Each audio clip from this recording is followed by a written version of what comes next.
She found an abandoned lynx cub and decided to raise it as her own pet.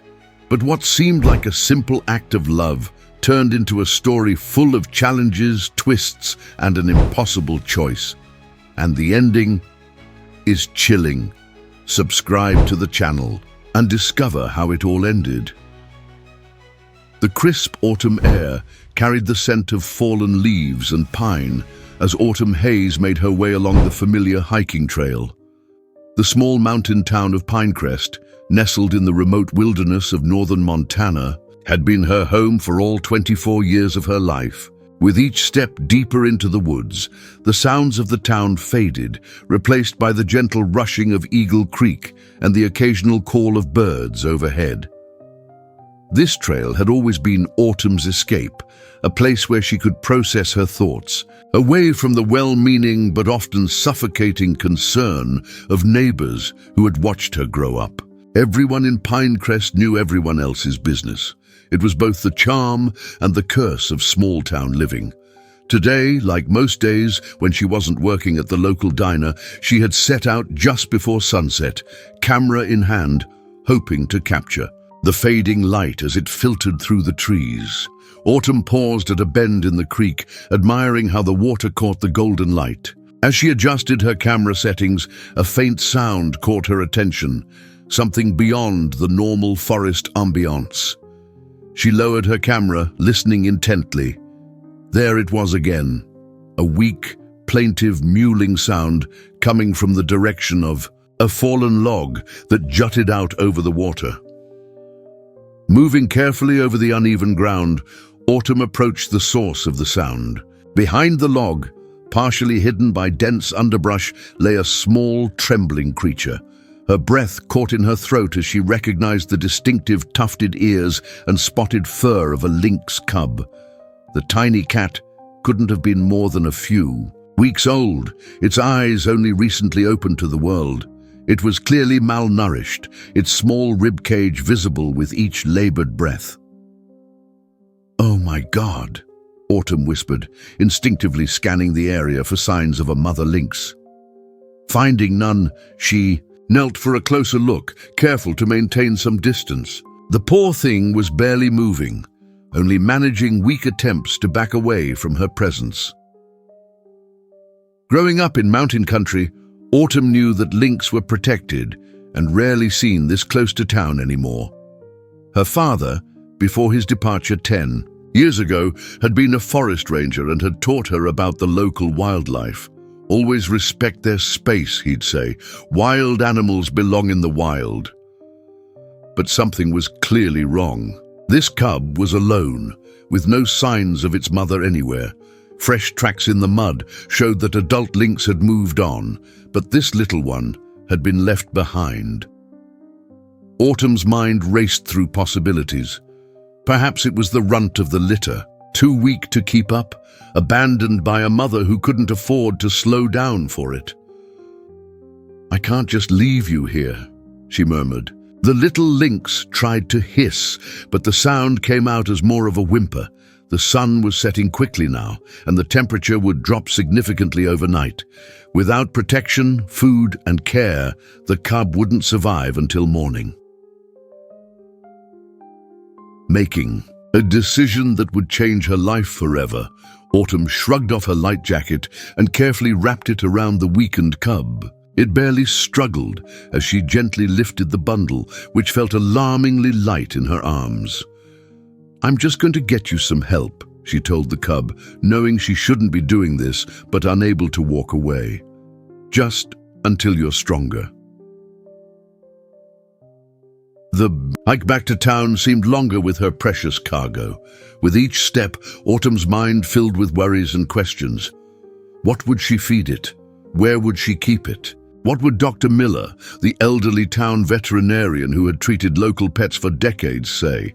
Worse, what would her landlady, Mrs. Peterson, say about bringing wildlife into her rented cabin? As the lights of Pinecrest came into view, Autumn made a split-second decision to bypass the main road. Instead, she took the back path that led directly to her small cabin on the outskirts of town. The fewer people who saw her with the lynx cub, the better. Her rented cabin was modest, one bedroom, a small kitchen, and a living area with a stone fireplace that was the building's best feature. It wasn't much, but it was hers, a sanctuary, away from the pitying glances of townspeople who still saw her as poor Tom Hayes's daughter, even after all these years. Once inside, Autumn gently placed the jacket-wrapped cub on the rug beside the fireplace. She quickly lit a fire, then filled a hot water bottle to place near the shivering animal. The cub's eyes, a striking pale blue-green, followed her movements with a mixture of fear and exhaustion. "You need a name," Autumn said softly as she warmed some milk on the stove, remembering something about mixing it with egg yolk to make it more digestible for wildcats. "I can't keep calling you little one forever." As she knelt beside the cub, attempting to coax it to drink from a small dish, she thought about those eyes, the color of mountain lakes in summer. "Lake," she decided. "I'll call you Lake." Using an eyedropper she found in her first aid kit, Autumn managed to get a few milliliters of the milk mixture into the reluctant cub. It wasn't much, but it was a start. She spent the next hours researching Lynx care on her laptop, bookmarking pages about wildlife rehabilitation and sending frantic emails to wildlife centers in larger towns. The responses were all the same: bring the cub to a certified rehabilitation facility as soon as possible. The nearest such facility was in Missoula, almost 4 hours away. Autumn glanced at the clock, nearly midnight, and then at the fragile creature that had finally fallen asleep by the fire. The cub looked too weak to survive the journey tonight. She would have to wait until morning, give it more food and fluids, then make the trip. But as the night deepened and Autumn sat vigil beside the sleeping cub, something shifted inside her. She watched the tiny rise and fall of Lake's chest, the occasional twitch of his ears as he dreamed, and felt a strange connection forming. This wild creature had been abandoned, left behind, something Autumn understood all too well. The memory of her father's truck disappearing down the driveway 10 years ago, his promises to return, nothing but empty words, still stung like a fresh wound. By the time the first light of dawn filtered through her curtains, Autumn had made a decision she knew was foolish, but felt right in her heart. She would nurse Lake back to health herself, just until he was stronger, just until he could survive on his own. She would learn what she needed to know, keep him secret if necessary, and eventually release him back to the wild, where he belonged. What Autumn couldn't possibly know as she gently stroked the sleeping cub's fur was that this impulsive decision would not only change her life, but would ultimately transform the entire town of Pinecrest and force her to confront the very meaning of love, belonging, and letting go. 3 months passed in a blur of sleepless nights, improvised solutions, and moments of pure wonder. Autumn had transformed her cabin into a sanctuary for Lake, who was no longer the fragile cub she'd found by the creek. The Lynx had grown at an astonishing rate, his once dull coat now gleaming with health, his formerly weak limbs strong enough to leap onto her kitchen counters with effortless grace. "Lake, not again," Autumn scolded as she found him investigating a defrosting chicken she'd left out for dinner. The Lynx gave her what she'd come to recognize as his innocent look, eyes wide and ears perked forward before reluctantly jumping down. He brushed against her legs, his deep purr rumbling through the cabin. The decision to keep Lake had complicated Autumn's life in ways she hadn't anticipated. Her small cabin, once spacious enough for one person, now felt cramped with the addition of a growing wild cat. She'd converted her back porch into a sheltered enclosure where Lake could experience outdoor sensations while remaining safely contained. But she knew it was a temporary solution at best. Dr. Miller, the elderly veterinarian, was the only person in town who knew about Lake. His initial shock and disapproval had gradually transformed into reluctant fascination with the unusual case. "He's gaining weight nicely," Dr. Miller said during one of his discreet house calls. The old man ran his hands along Lake's spine, nodding with approval. "But Autumn, he's going to be twice this size before you know it. What exactly is your long-term plan here?" Autumn avoided his eyes, focusing instead on Lake, who was tolerating the examination with surprising patience. "I'm still figuring that out," she admitted. "But I couldn't just let him die, Doc," Dr. Miller sighed, the sound heavy with decades of dealing with humans and their attachment to animals. "No one's saying you did the wrong thing by saving him, but keeping him, that's a different matter entirely." He packed his instruments back into his worn leather bag. "The longer you keep him, the harder it'll be, for both of you." His words haunted Autumn as the weeks passed. She'd taken to bringing home extra meat from the diner where she worked, earning curious glances from her boss, Nancy, when she requested leftover chicken and beef that would otherwise be discarded. "Got a new boyfriend with a big appetite?" Nancy had joked one evening. Autumn had forced a laugh. "Just trying to save money on groceries," she'd replied, knowing how unconvincing she sounded. The truth was, maintaining Lake's diet was becoming increasingly expensive, and the physical demands of caring for him were taking a toll. She'd begun sleeping lightly, always alert for the sounds of Lake getting into mischief. Twice she'd had to cancel shifts at the diner when Lake had fallen ill from eating something he shouldn't have, leading to Nancy giving her warning looks about reliability. But despite the challenges, there were moments that made everything worthwhile. The way Lake would curl up beside her on cold Montana nights, his warm body a comfort against the loneliness that had been her constant companion since childhood. The playful pounces and games they'd developed together, the intelligence in his eyes that seemed to understand her moods, offering silent companionship when she needed it most. One evening, as snow fell heavily outside, Autumn sat on her living room floor while Lake investigated a cardboard box she'd filled with pine cones and dried leaves, an attempt at environmental enrichment she'd read about online. "You should be out there," she said softly, watching him bat a pine cone across the floor. "In the real forest, not my sad little substitute." Lake paused his play to look at her, head tilted in that curious way that always made her heart melt. Sometimes it seemed like he understood every word she said. A sudden pounding on her door made them both jump. Lake immediately retreated to the bedroom. They'd practiced this drill for unexpected visitors, while Autumn hurried to answer, heart racing.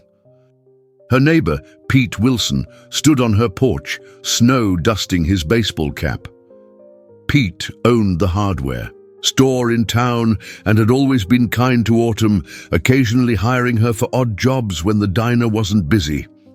"Evening, Autumn. Sorry to bother you, but my truck won't start, and I was wondering if..."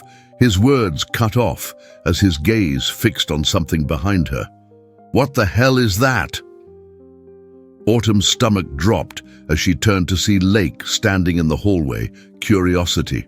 Having overcome his training, in the 3 months since she'd found him, Lake had grown from a tiny cub to the size of a large house cat, his distinctive spotted coat and tufted ears unmistakable. "That's, Autumn's mind raced for an explanation, but there was no mistaking a lynx for a domestic cat. "Is that what I think it is?" Pete stepped inside without waiting for an invitation, his expression a mixture of disbelief and wonder. "You've got a lynx in your house? An actual lynx?" "Please, Pete," Autumn said quickly, closing the door behind him to prevent Lake from bolting. "Outside. I can explain." Over cups of hot coffee, Autumn told Pete everything, finding Lake by the creek, her decision to nurse him back to health, and her growing uncertainty about what to do now that he was thriving. "I know it's crazy," she concluded, watching Pete's face carefully for judgment, "and probably illegal, but I couldn't just let him die out there." Pete was silent for a long moment, his weathered hands wrapped around his mug. Lake had cautiously approached during the conversation and now sat at a distance, observing the visitor with alert eyes. "My grandfather used to talk about lynx in these mountains," Pete finally said. "Said they were common when he was a boy, but by the time I came along, they were rare as hen's teeth." He studied Lake with thoughtful eyes. "They're protected now, you know, endangered in these parts." "I know," Autumn said quietly. "That's why I haven't told anyone except Dr. Miller. Well, and now you." Pete nodded slowly. "So what happens when he gets full-grown? Adult male lynx can weigh 30 pounds or more. They need territory. They hunt." "I don't know," Autumn admitted, the words painful to say out loud. "I've been researching wildlife rehabilitation centers, but they're all so far away, and She trailed off, unable to articulate the attachment she felt to the lynx. "You just can't let go," Pete finished for her. His voice held no judgment, only understanding. After a thoughtful pause, he added, "Your secret's safe with me, Autumn, but you need to figure this out before someone less understanding finds out." After Pete left, promising to keep quiet about what he'd seen, Autumn sat on the floor beside Lake, who had curled up contentedly now that the stranger was gone. "What am I going to do with you?" she whispered, scratching behind his tufted ears. Lake responded with his rumbling purr, oblivious to the complications his presence created. The next morning, Autumn woke to find Lake perched on her windowsill, staring intently at the forest beyond. Something in his posture, alert, yearning, struck her deeply. For the first time, she fully confronted the reality that Lake was a wild animal, not a pet. No matter how much care she provided, her cabin could never give him what he truly needed. That realization led Autumn to make a decision. If she couldn't give Lake up to a distant rehabilitation center, perhaps she could prepare him for a life in the wild herself, specifically in the forests surrounding Pinecrest. It was a daunting prospect, but with Dr. Miller's knowledge and Pete's support, maybe it was possible. What Autumn didn't anticipate was how quickly word would spread through a town as small as Pinecrest. Just 2 days after Pete's discovery, she noticed whispers following her at the Aussie diner, customers' eyes lingering on her with new interest. Nancy pulled her aside during her shift, expression serious. "There's talk around town about you keeping some kind of wild animal at your place," Nancy said, arms crossed. "Please tell me that's just another Pinecrest rumor." Before Autumn could formulate a response, the diner's door opened, admitting a gust of cold air and a stranger, a tall, broad-shouldered man in a crisp uniform that Autumn immediately recognized as belonging to the Montana Department of Fish, Wildlife, and Parks.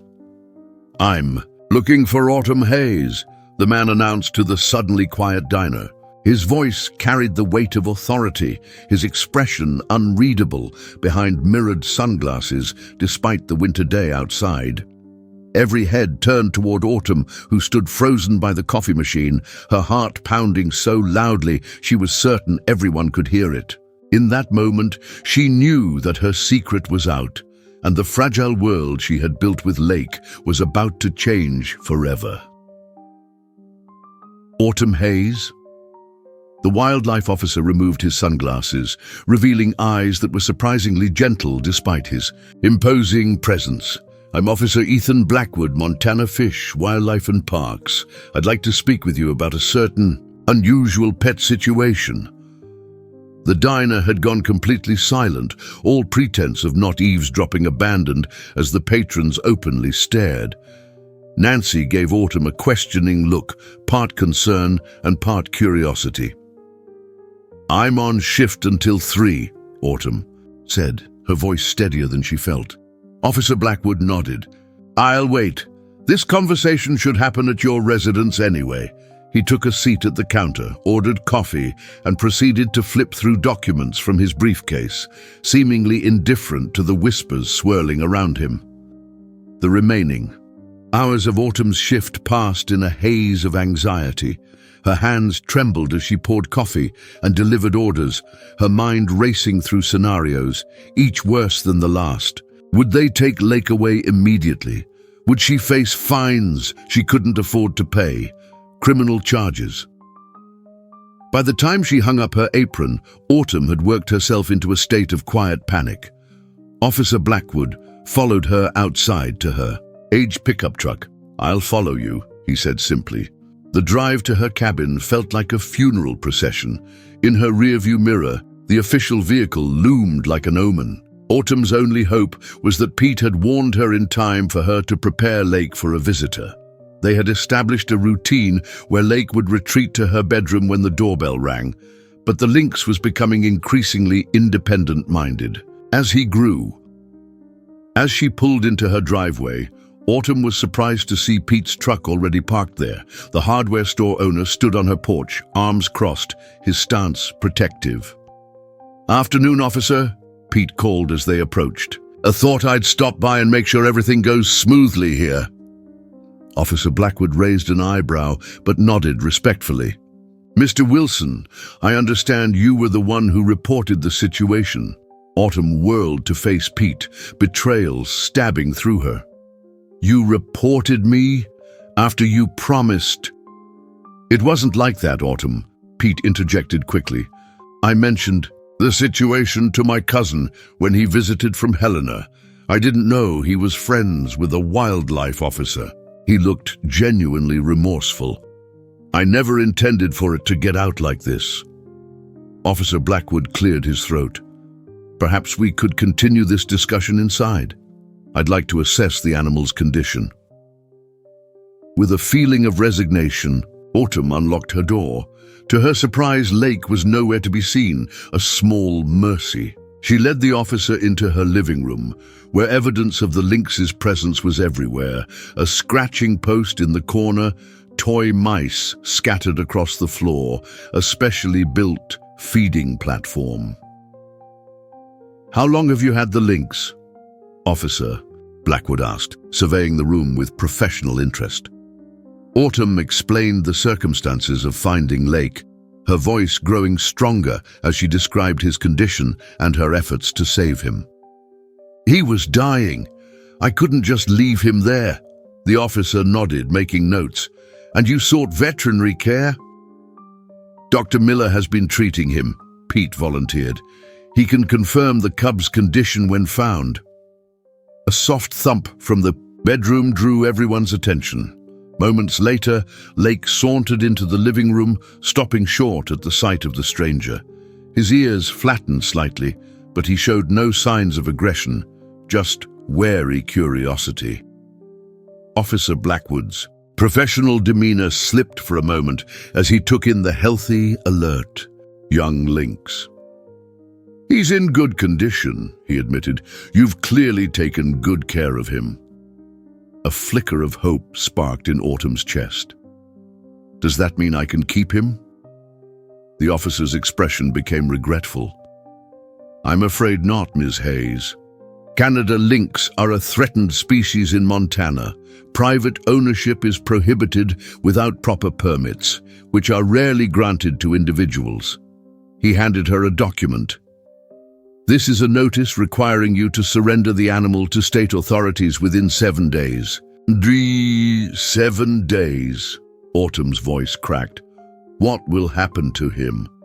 "He'll be transported to our rehabilitation facility in Helena, where he'll be evaluated for potential release back into the wild." Seeing her stricken expression, he added, "It's a good facility. They know what they're doing." Pete placed a supportive hand on Autumn's shoulder. "What if we could find another solution, one that keeps Lake in his natural habitat but still under proper supervision?" Officer Blackwood frowned. "What exactly are you suggesting?" Before Pete could elaborate, the door burst open and Nancy from the diner stormed in, followed by a slender man in his 30s wearing glasses and carrying a leather messenger bag. "Is it true?" Nancy demanded, then stopped short at the sight of Lake, who had retreated to a corner at the sudden intrusion. "Oh my God, it is true. You've been keeping a lynx." "Nancy, this isn't a good time," Autumn began, but the diner owner wasn't listening. "This is why you've been taking all that meat home." She turned to Officer Blackwood. "I assume you're here to take it away. It's not safe to have a wild predator in a residential area. What if it got out?" The man with the messenger bag stepped forward. "Actually, Canada lynx pose minimal threat to humans. They're solitary, shy animals that primarily prey on snowshoe hares." He extended his hand to Officer Blackwood. "Dr. Jason Reed, wildlife biologist from Montana State University. I was consulting at the Pinecrest Elementary School when I heard about the situation." Autumn felt as though she'd lost control of the narrative as her small living room filled with people arguing about Lake's fate. Nancy insisted the lynx was a public safety risk, while Dr. Reed countered with scientific facts about lynx behavior. Pete suggested a local solution might be possible, and Officer Blackwood maintained that regulations were clear. Throughout the debate, Lake remained in his corner, watching the humans with intelligent eyes.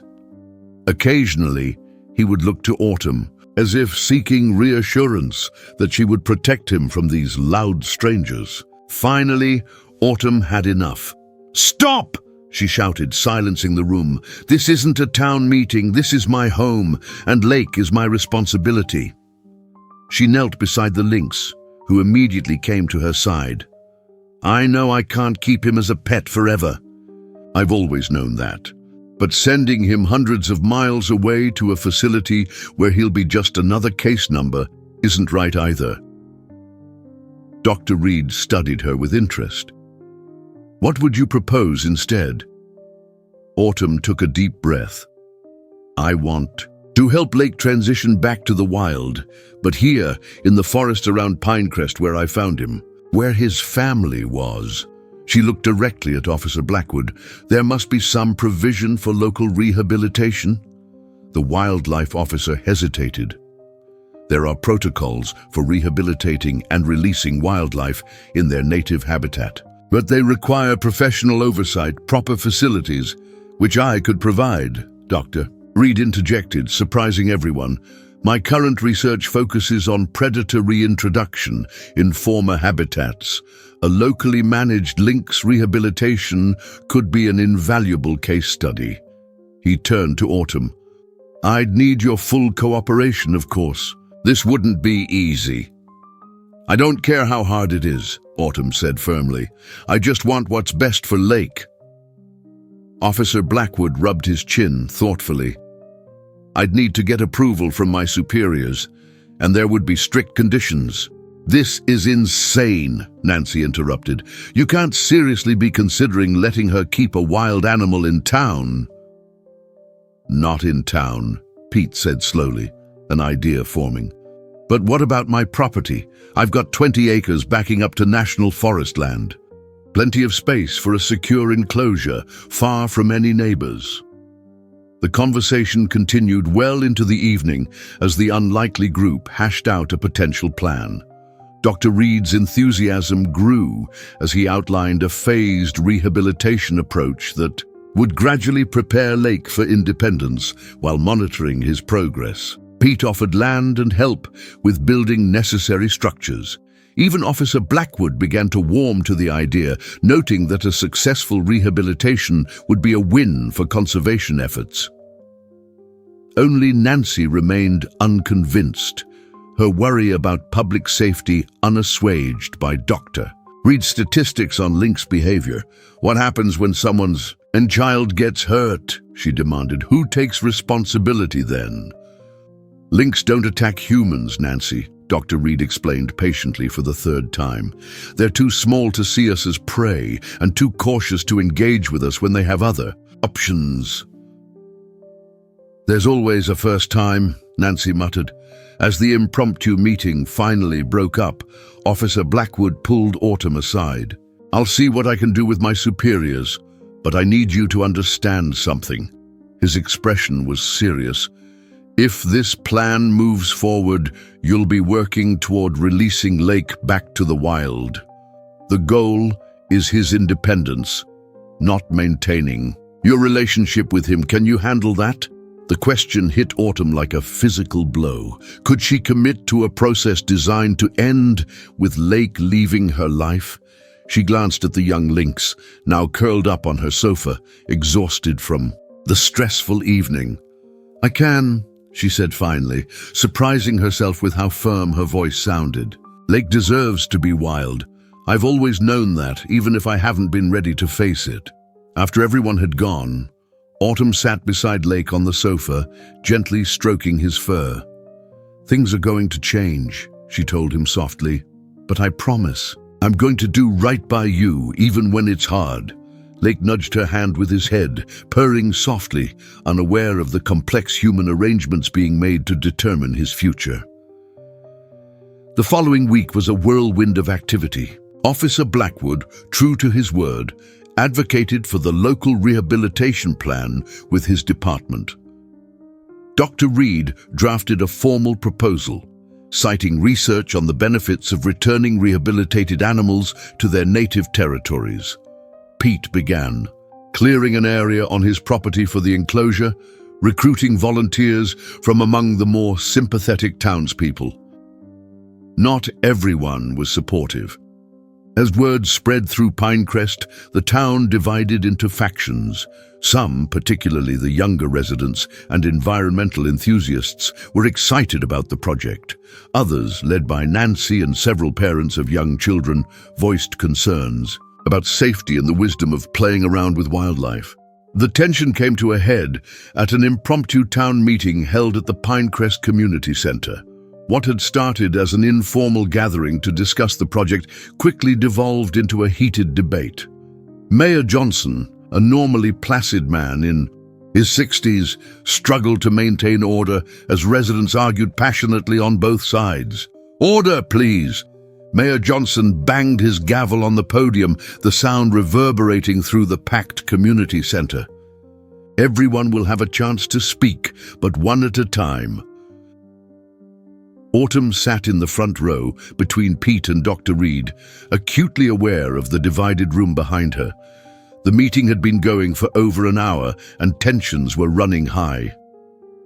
Nancy had just finished a passionate speech about the dangers of predators near a residential area, earning applause from her supporters. The fact is, Nancy concluded, looking directly at Autumn, wild animals belong in the wild, not in some makeshift sanctuary on the edge of town where they can escape and threaten our families. Dr. Reed stood next, adjusting his glasses nervously before addressing the crowd. I understand your concerns, he began, but I'd like to present some scientific context. Canada lynx primarily hunt snowshoe hares. They're solitary, shy creatures that avoid human interaction. In the entire recorded history of North America, there has never been a documented fatal attack by a lynx on a human. There's always a first time, someone called from the back, echoing Nancy's earlier sentiment. Mayor Johnson banged his gavel again. Let's hear the doctor out. Dr. Reed displayed a series of slides showing lynx habitat, behavior patterns, and statistics on interactions with humans. As he spoke, Autumn noticed some of the worried expressions in the crowd softening. What we're proposing, Dr. Reed concluded, is a carefully monitored rehabilitation program with multiple safety protocols. The enclosure on Mr. Wilson's property would be far more secure than the current situation, with Lake living in a residential cabin. This pragmatic point seemed to resonate even with some of the skeptics. When Pete stood to describe the security measures they planned to implement, including 8-foot fencing with dig guards and regular inspections, more heads nodded in tentative agreement. Finally, it was Autumn's turn to speak. She walked to the podium, her heart hammering in her chest. Public speaking had never been her strength, and facing a room full of her neighbors, many looking hostile, was terrifying. But when she thought of Lake, determination pushed aside her fear. "I've lived in Pinecrest my entire life," she began, quietly. "Most of you have known me since I was a child. You know I would never deliberately put anyone at risk." She took a deep breath before continuing.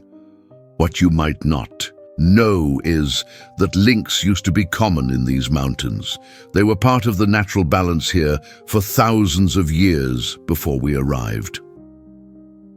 Autumn pulled out a folder and removed several yellowed photographs and newspaper clippings. "I found these in the town archives yesterday. This one is from 1935.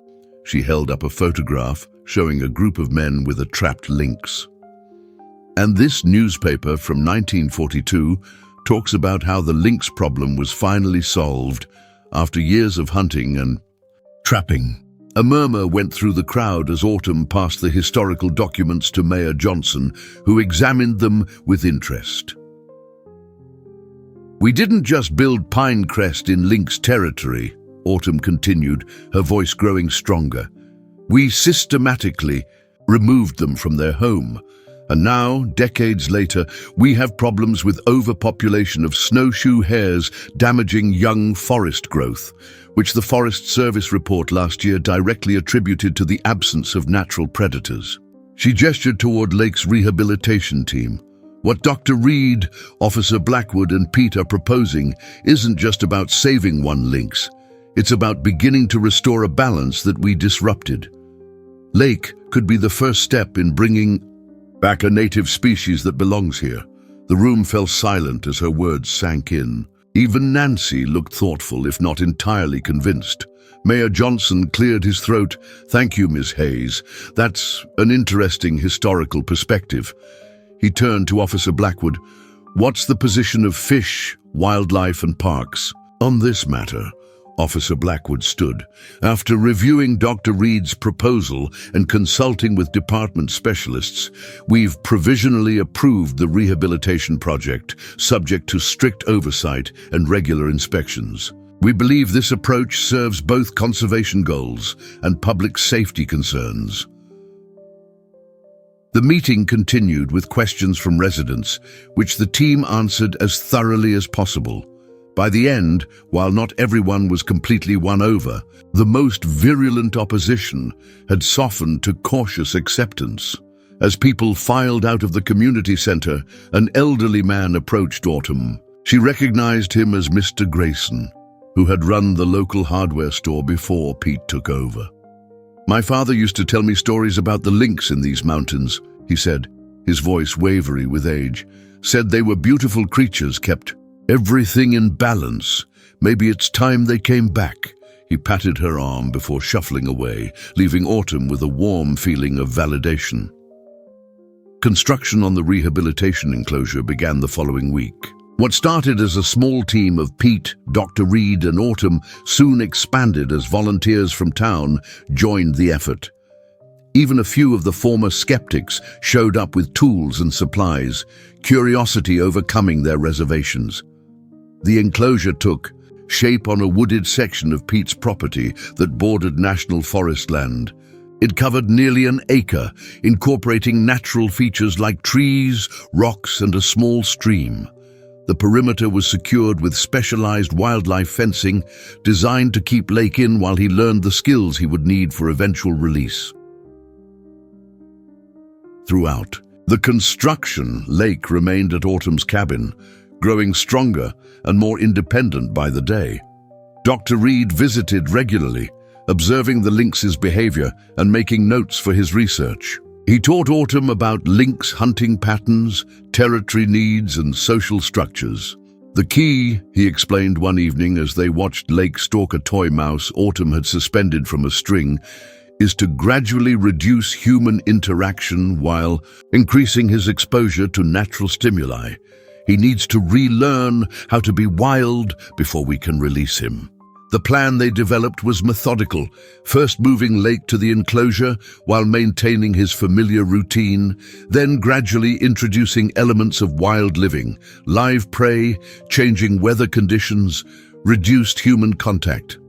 Each phase would be carefully monitored for Lake's physical and behavioral responses. The day of Lake's transfer to the new enclosure arrived with mixed emotions for Autumn. As she coaxed the now adolescent Lynx into a large carrier, she felt both excitement for this new chapter and a pang of sadness. Her cabin would feel empty without his presence. "This is better for you," she told Lake as Pete's truck bumped along the dirt road to his property. "You'll have so much more space to run and climb and be yourself."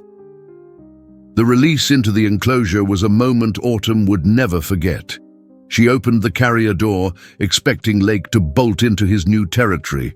Instead, he emerged cautiously, sniffing the air and glancing back at her as if seeking reassurance.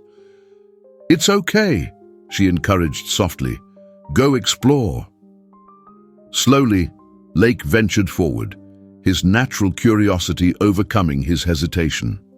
He investigated a fallen log, battered at leaves blowing in the gentle breeze, and finally bounded up a large oak tree with a grace that took Autumn's breath away. Watching him move through the natural environment, she had a sudden, painful realization. This was what he was meant for, not the confined space of her cabin. Dr. Reed, standing beside her, seemed to read her thoughts. "You're doing the right thing," he said quietly, "even though it hurts." The rehabilitation process moved forward as planned. Autumn visited daily at first, though Dr. Reed advised her to keep interactions brief and increasingly hands-off. Lake seemed to thrive in the larger space, his wild instincts becoming more pronounced as weeks passed. He began successfully hunting the live prey, mainly rabbits, that was introduced to the enclosure, and showed less interest in the prepared food. Left by his human caretakers, not everything went smoothly. One stormy night, a tree fell against the enclosure fencing, creating a gap that Lake quickly discovered.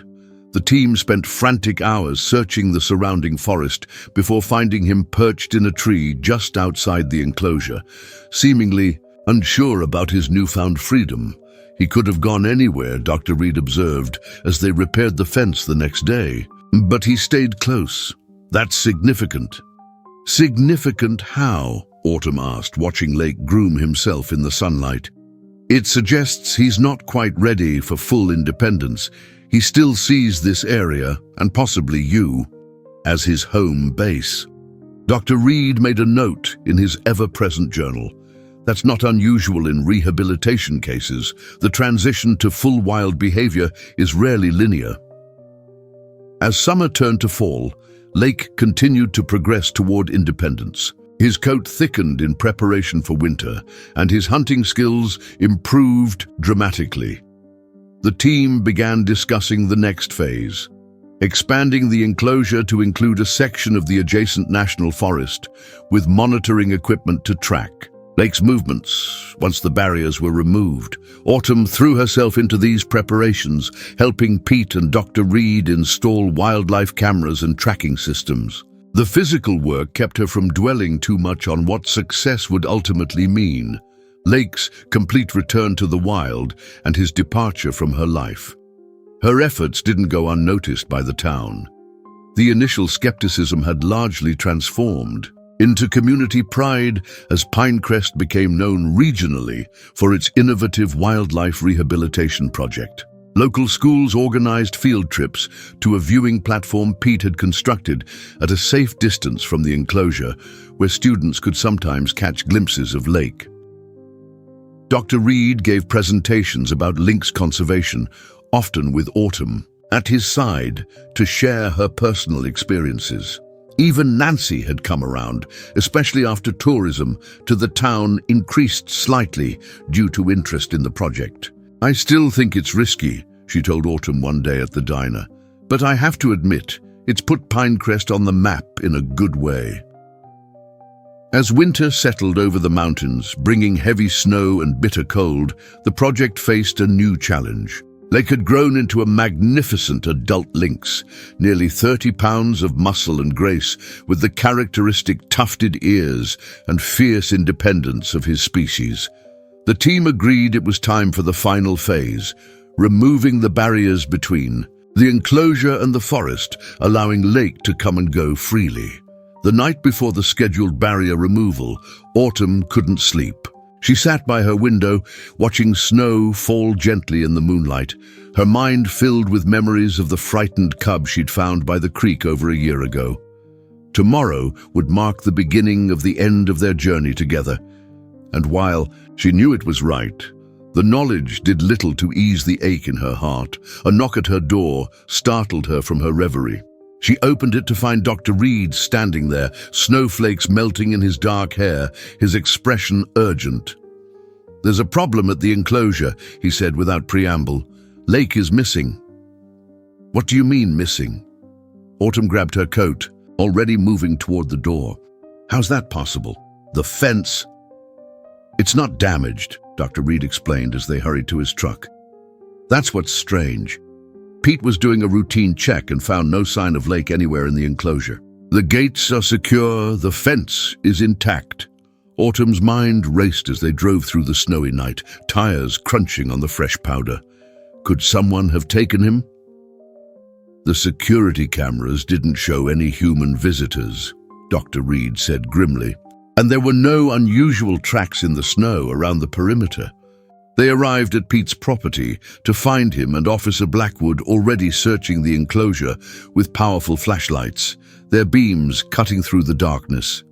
Autumn's heart sank as she surveyed the empty habitat that had been Lake's. "Home for months.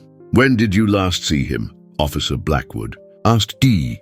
"Yesterday afternoon during feeding time," Autumn replied, her voice tight with worry. "He seemed normal. He took the rabbit I brought and carried it up to his favorite perch in the oak tree." The group spread out to search every corner of the enclosure.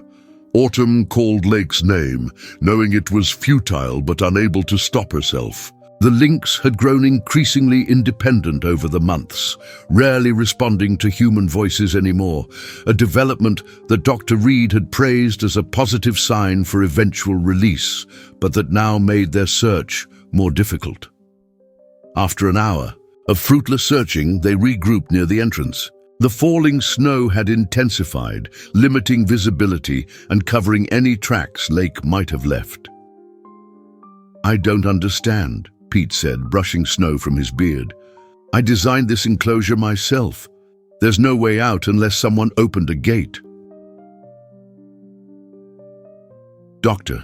Reed had been examining the fence line methodically. "Wait," he called suddenly, crouching near a section where the fence met a large boulder. "Look at this." The others hurried over. At first, Autumn saw nothing unusual, just the fence secured to the natural rock formation as designed. Then Dr. Reed pointed to a narrow gap between the top of the boulder and the fence wire. "It's only about 8 inches wide," he said, "but with the snow piled up against the rock, creating a sort of step, could a full-grown lynx squeeze through that?" Officer Blackwood asked doubtfully. "Lynx have flexible rib cages," Dr. Reed explained. "If they can get their head through, the rest can follow. It's how they navigate dense underbrush in the wild." Autumn knelt to examine the gap, noticing tufts of fur caught on the wire, unmistakable evidence of Lake's passage. "He found a way out," she whispered, emotions warring within her. Pride at his resourcefulness mingled with fear for his safety, and a selfish desire to have him back in the safety of the enclosure. "We need to find him," she said, standing with newfound determination. "He's not ready for full release yet. The plan was to track him, have backup feeding stations in place." Officer Blackwood looked skeptical.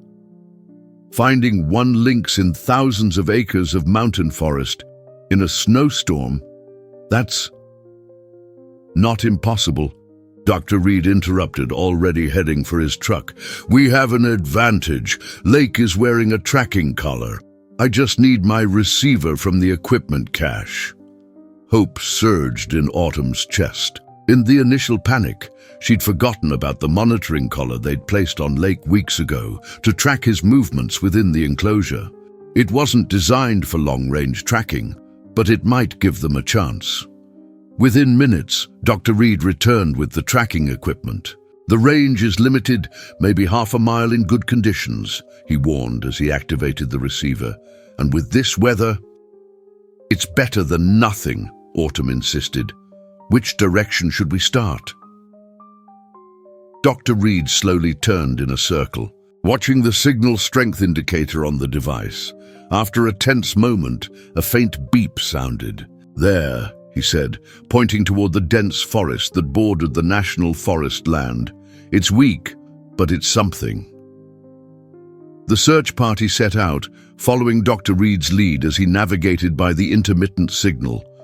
The snowfall had transformed the forest into an alien landscape, trees bending under white burdens, the ground a smooth canvas, broken only by their footprints. The cold bit at Autumn's exposed face, but she barely noticed, focused entirely on finding Lake.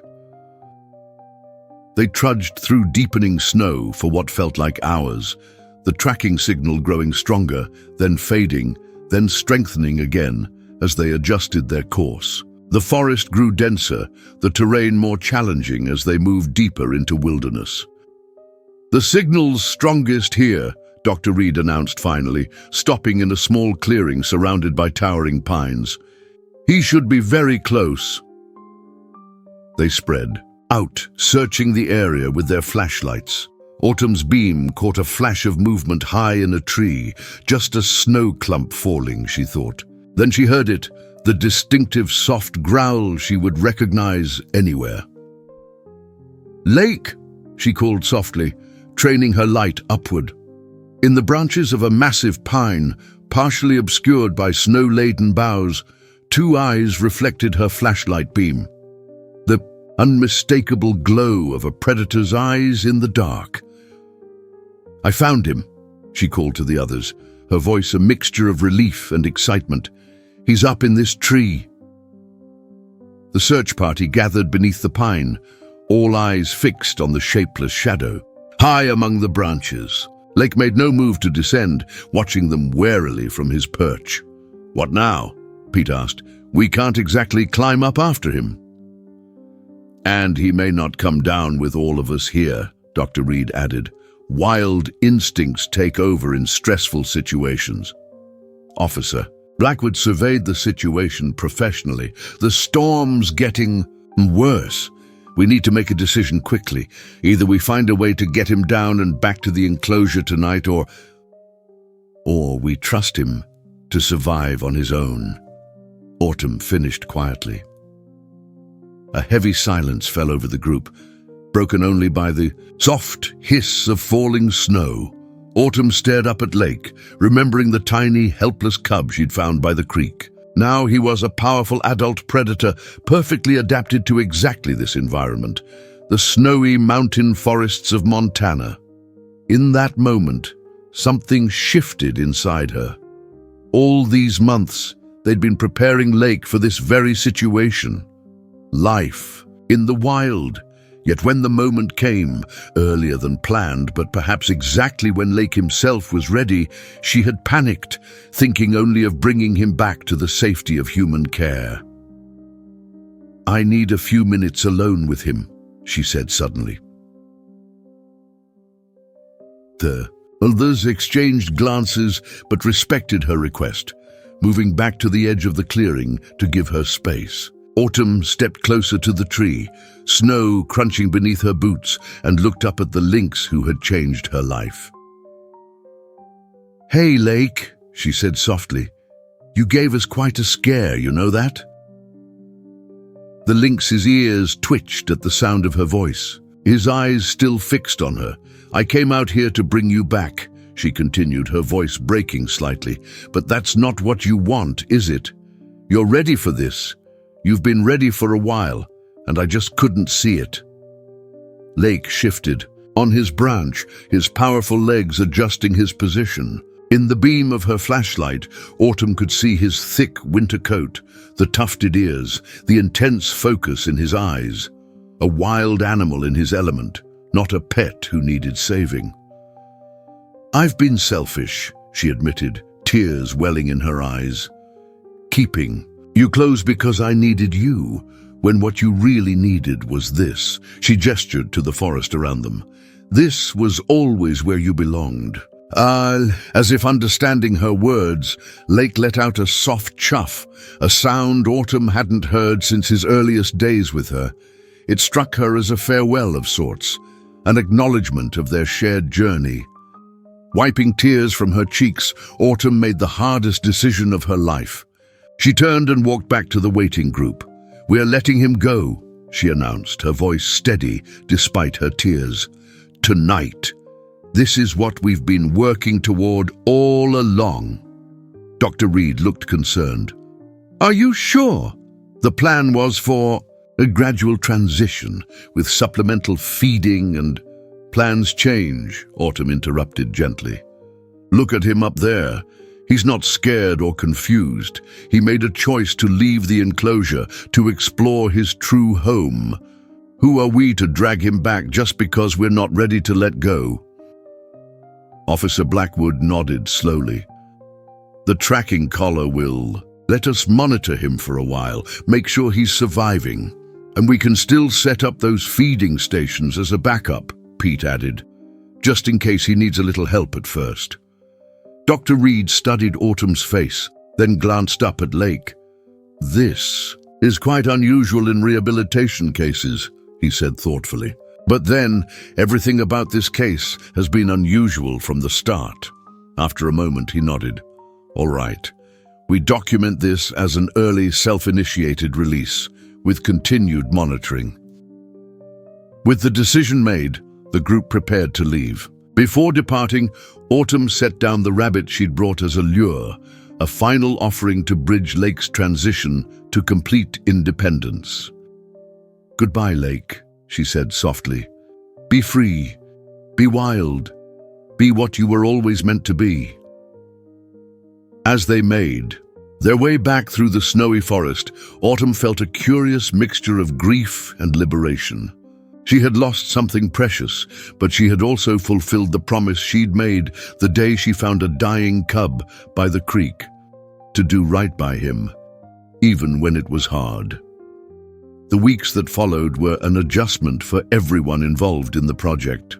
The rehabilitation enclosure stood empty, but the tracking data from Lake's collar provided valuable information about his movements and behavior. Dr. Reed was delighted to report that Lake appeared to be thriving in the wild, establishing a territory that included both the national forest and the outer edges of Pete's property. Occasionally, the wildlife cameras they had set up would capture images of Lake, a fleeting glimpse of spotted fur, the distinctive silhouette, with tufted ears. Each sighting was cause for celebration among the project team, confirmation that their unconventional approach had succeeded. For Autumn, the transition was more personal and painful. Her cabin felt achingly empty without Lake's presence, and she found herself listening for sounds that no longer came.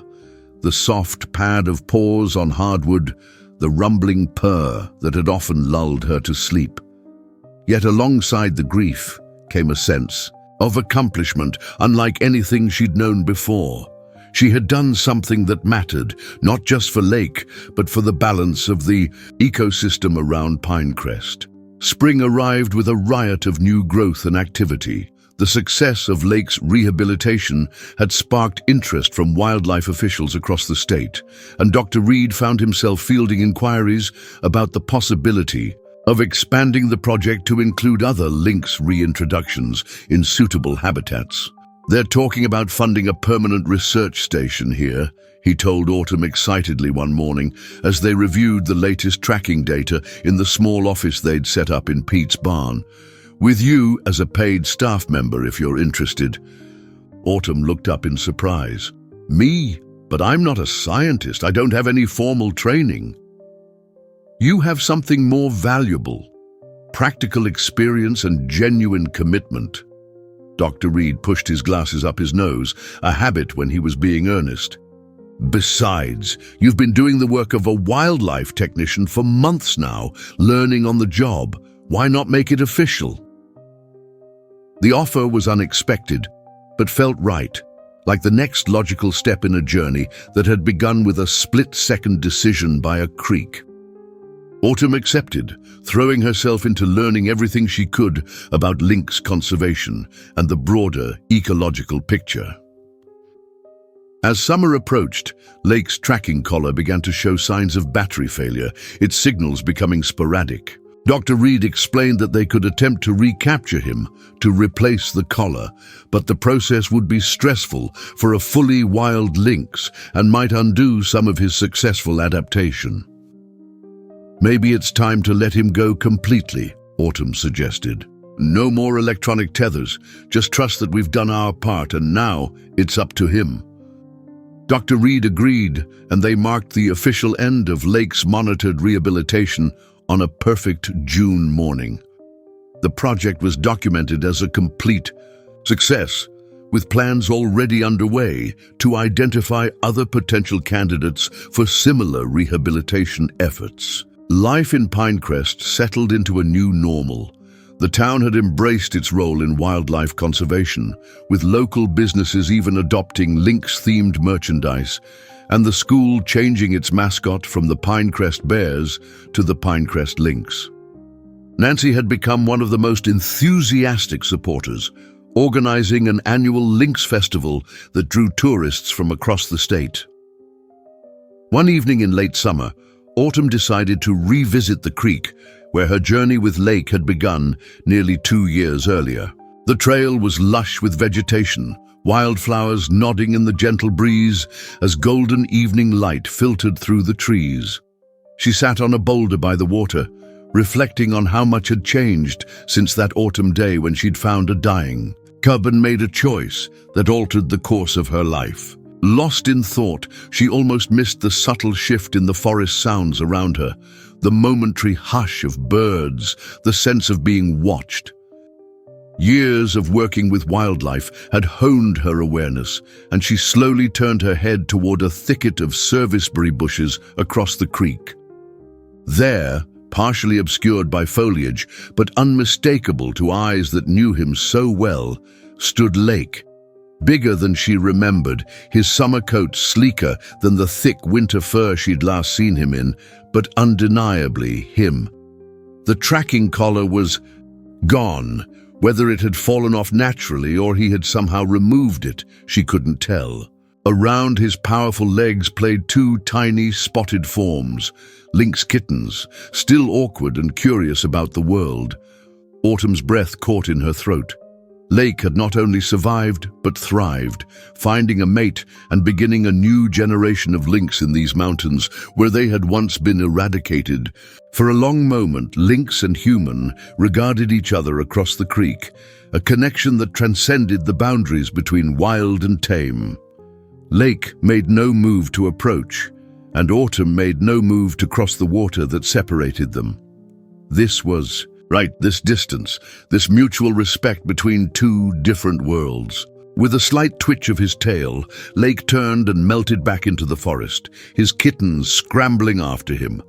Autumn remained on her boulder, tears of joy streaming down her face. She had lost something personal, yes, but had gained something far greater, the knowledge that sometimes the purest form of love is having the courage to let go. As twilight deepened around her, Autumn finally stood to make her way back to town, her heart lighter than it had been in months. Lake was where he belonged, continuing the ancient rhythms of his species in these mountains. And she too had found her place, her purpose, in helping to restore the delicate balance that humans had once disrupted. The path ahead would not be easy. Conservation never was. But as she walked beneath the canopy of stars just beginning to appear, Autumn felt a profound sense of peace. She had learned from Lake the most important lesson of all. True love isn't about possession, but about freedom, about wanting what's best for another, even when it means letting go. And somewhere in the darkness of the forest, a lynx taught his kittens to hunt, continuing a legacy that might never have existed without the compassion of a young woman who found a dying cub by a creek and chose to make a difference. Dear listeners, we hope Lake and Autumn's emotional journey has touched your heart. The choice between holding on and letting go is one we all face in different ways throughout our lives. For more captivating stories that explore the complex bonds between humans and the natural world, we've created a special playlist available with just one click to your left. If this tale of compassion and true love moved you, please subscribe to our channel and give this video a thumbs up. Every day, we bring you unique stories that explore the depth and meaning of our connections to each other, to the wild world around us, and to ourselves. What would you have done in Autumn's position? We're eager to read your thoughts in the comment section below. Until our next story, remember that sometimes the greatest act of love is setting something free.